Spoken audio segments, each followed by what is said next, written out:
And so what have we seen in terms of greenhouse gas reduction efforts? Yeah, so last year we did our first update of the 50% by 2030 plan since the council adopted that target to reduce greenhouse gases 50% below 2003 levels by 50% by 2030.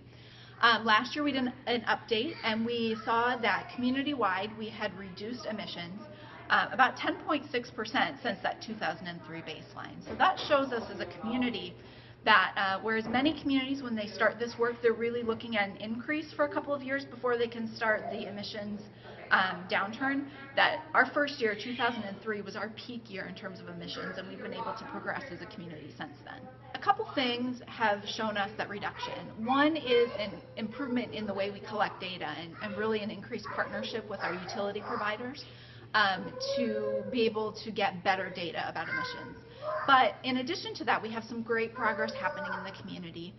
On the city side of things, we have our new Water and Resource Recovery Center, and we are partnering with the county out at the landfill to flare methane that comes from what's buried there.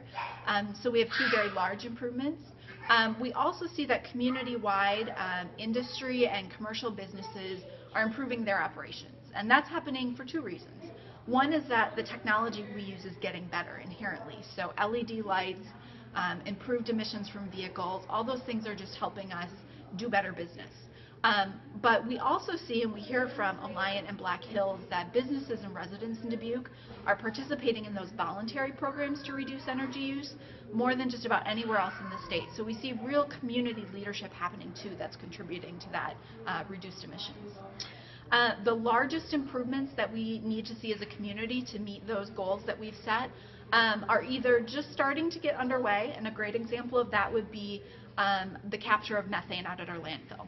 So currently we're flaring that methane, which is a great first step to meet our reduction targets, but in order to really see the full benefits of what we want to do out there, we need to take that methane and put it into a beneficial use. So whether it's putting that methane back into the natural gas pipeline or building some sort of fueling station for vehicles, that's going to get us the most benefits in terms of our greenhouse gases. Then there are other projects like the exploration of hydroelectricity that would come from Lock and Dam 11 that really aren't underway yet, but if we tackle those types of projects as a community, that's where we're going to see our largest chunks of improvements to meet our greenhouse gas reduction targets.